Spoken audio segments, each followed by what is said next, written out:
Greetings, booktubers, and welcome back to Grammaticus Books. Welcome back to a special edition of Grammaticus Books. Today, I'm not going to be talking about the things that we love, which is literature and all things literature related. Today, I'm going to be talking about something different that kind of breaks one of the rules that I set up when I initially started this channel just 2 months ago.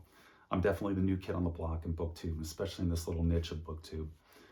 But something happened last week that made me rethink that rule, that general guideline. If we were in Pirates of the Caribbean, it's more of a guideline than an actual rule, but made me rethink that guideline and do this video. And that is, we had something that happened last week that negatively impacted the booktube community in general and our little niche of booktube in particular. So what happened? Well, what happened was, let me back up. On Saturday, I was watching Steve Donahue's channel. Steve Donahue is one of my favorite booktubers. And Steve came on and he was obviously down and was talking about a very dark day for the booktube community and that it had him depressed. So I immediately thought the worst, that we had lost Pax Panic in 2023, which sucked. I didn't know Pax personally, but she had a great channel and losing her was a blow to the community. And I thought, man, we've lost another booktuber. And our booktube community, especially our niche of booktube, isn't big enough to absorb hits like that. So that had me very concerned that maybe we had lost another booktuber. The next day, Michael K. Vaughan put out a video. Again, Michael K. Vaughan is absolutely one of my favorite booktube channels. I watch his channel religiously. But Michael K. Vaughan came on and provided more details about what had happened and provided a link to a news clip providing the details of it. And what happened in a nutshell is that one of our community members, not just in the booktube community, but within our little niche of booktube that focuses on science fiction and fantasy, had decided to go out and get himself arrested for committing heinous criminal acts against children. And it was bad. It was pretty bad. So that's what happened. So I thought about it, and especially as a new booktuber who's still trying to build up this channel, who people are still learning about who I am as a person and trying to, kind of absorb my personality as I make these videos.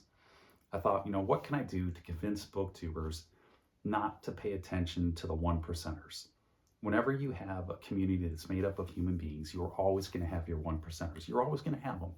Those individuals who, for whatever reason, feel compelled to act outside the normal bounds of human behavior and conduct. And this person certainly went way outside of those bounds in that conduct. But you can't let those 1%ers taint the other 99% plus of the community here in booktube. So what could I do to help people feel a degree of comfort and a degree of confidence that when they come onto my channel and the other booktubers' channels, that they're watching somebody who, when they're not in front of the camera, they're the same person. And this is me. This is who I am. I'm the same person off the camera when I'm on the camera. And I thought if I let you guys know a little bit more about me as a person, if you guys get to know me a little better of what my background is, that would help alleviate and build some confidence in this channel in particular and in the booktube community in general. So today I'm going to do what I said I wasn't going to do when I started this channel. And I'm going to bend those rules, those guidelines a little bit. And I'm going to talk about my backstory, the backstory of Grammaticus. So what is my backstory? Well, I'm going to try to keep it confined to the major events. I'm going to start off, and I was born in, we're not going to go back that far.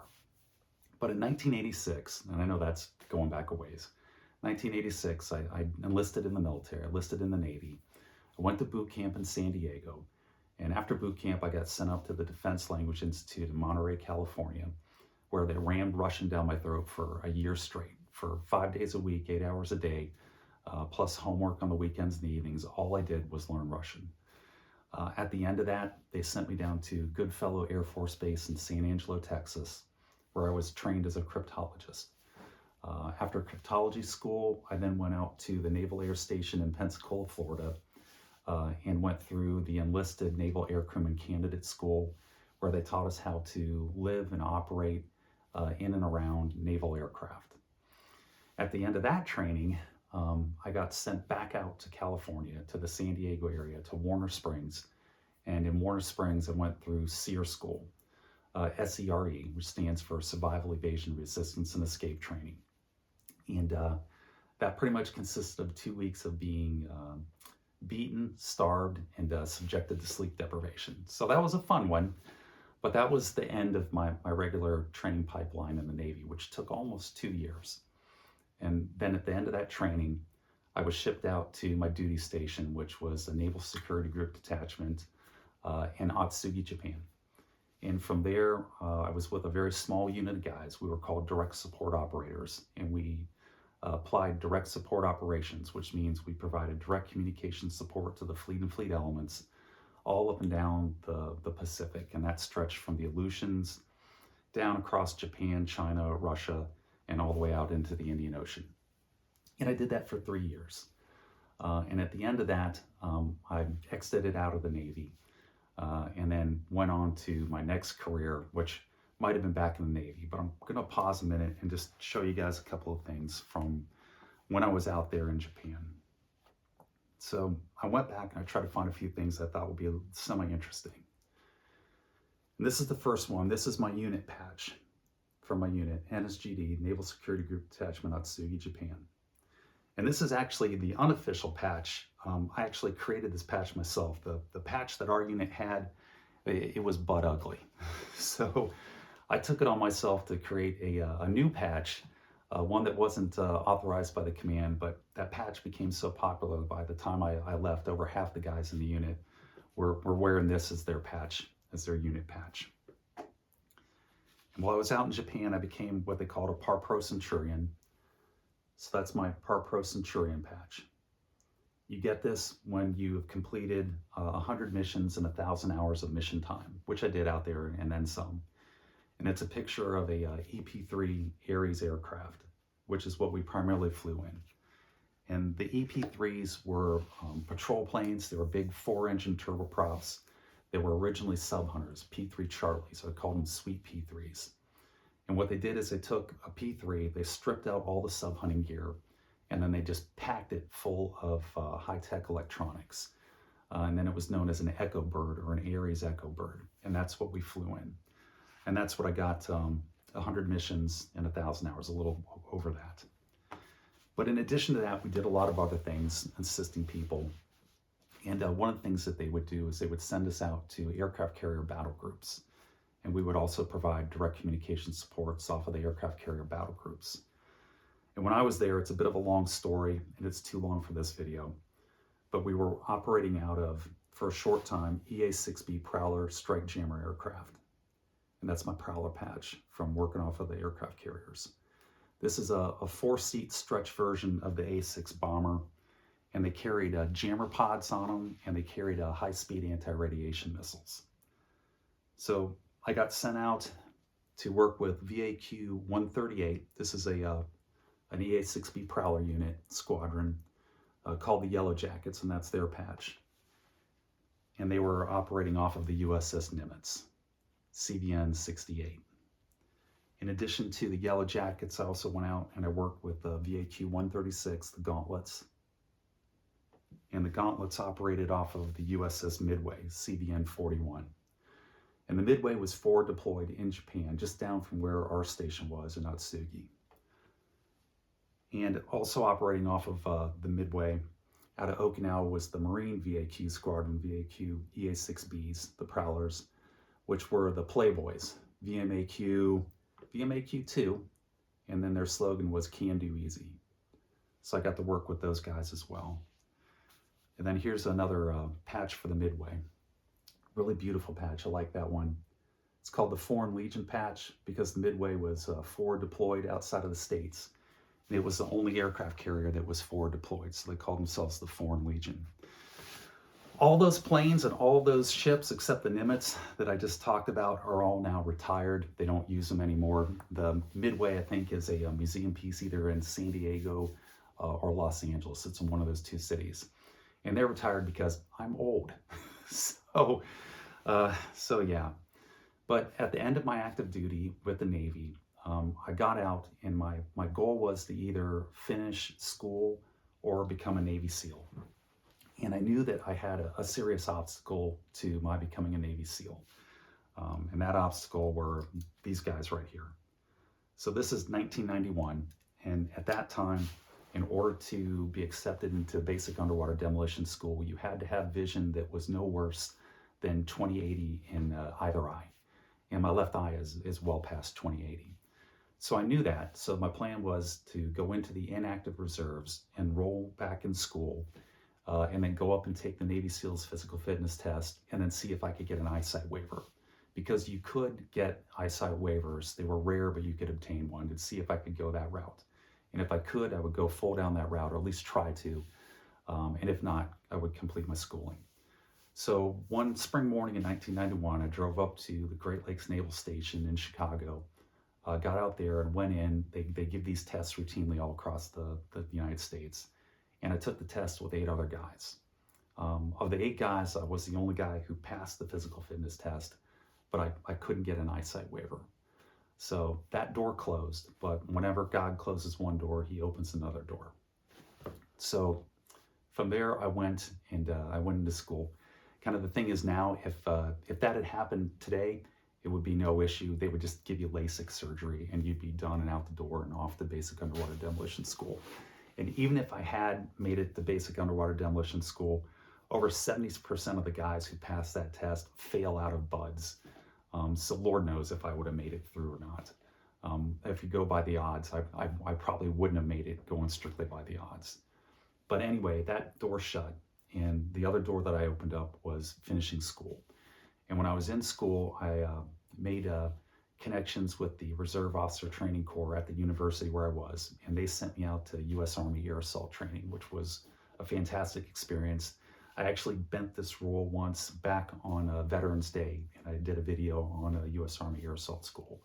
And if I'm still here in BookTube a year from now, on November 11th in 2024, I'll do another Veterans Day video. But between now and then, this is not what I'm going to be talking about. I will not talk about my background again. It will be 100% on the things that we love, which is literature. So I went out to U.S. Army Air Assault School, and I finished that. And then I got out with my degree, and was a business degree. But, fate is strange. Was it weird be a full Arid? If we were in a Bernard Cornwell novel, that would be the phrase. And instead of working in business, I found myself working for the State Attorney General's office as a criminal investigator, investigating large, complex, white-collar crimes against the state, which is to say against the taxpayers. And I did that for 5 years. At the end of that, I applied for and was accepted into a position doing the same thing, but at the federal level. So I became a federal law enforcement officer, investigating large, complex, white-collar crimes and coordinating multiple federal agencies, federal criminal agencies, criminal law enforcement investigation agencies in the investigation of those crimes. And I did that for 20 years. At 57, which was just this past year, as the age limit in order to be a federal law enforcement officer. And they kicked me out the door when I hit the age limit. And now I'm semi-retired, but I work as a court security officer. That's my retirement job. This is my badge. This is the old badge from when I was working as a federal law enforcement officer. This badge was retired about halfway through my career over there. It is no longer a valid badge. And I wouldn't put a valid badge up here. And it's got my nameplate underneath it as my title. So when they did our old badges, they gave us the option. We could keep our old badge if we wanted for a small fee, and they would encase it in lucite so that you couldn't use it. Now it's a dust collector on my desk, but that's it over there. So the reason that I'm giving you guys this background is because in order to do all of these things, starting with the Navy and then all the way up to and including as court security officer, I had to go through and pass a series of 7 extensive background investigations and 1 polygraph. And the last background investigation that I passed was less than 4 months ago. And the point that I'm trying to make here is that I'm a pretty straight and narrow guy. I'm a law and order guy. I am literally a law and order guy. And what you see in front of the camera is what you get. This is me on camera, and this is me off camera as well. And I say this again because I don't want this moron's activities to taint the rest of BookTube. Um, Everybody who I know who is on BookTube, I guarantee you that they are good, upstanding people. Please don't let this idiot's moronic criminal activities turn you off from BookTube.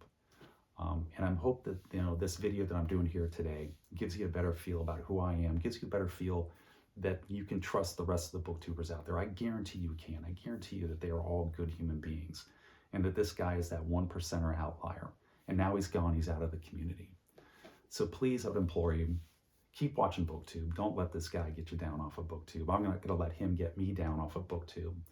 And I'm going to be back, and on Friday or Saturday, I'll have a normal video back up. And you're not going to see another video like this again until November 11th of 2024. I'll do a Veterans Day video if I'm still here on BookTube. But that's it. I hope that you learned something from it. I hope that you're still up on BookTube. And please keep tuning into the channels. And with that, I'm gonna wrap this up. I've rambled for long enough. So take care, be safe, and I'll see you guys in the future.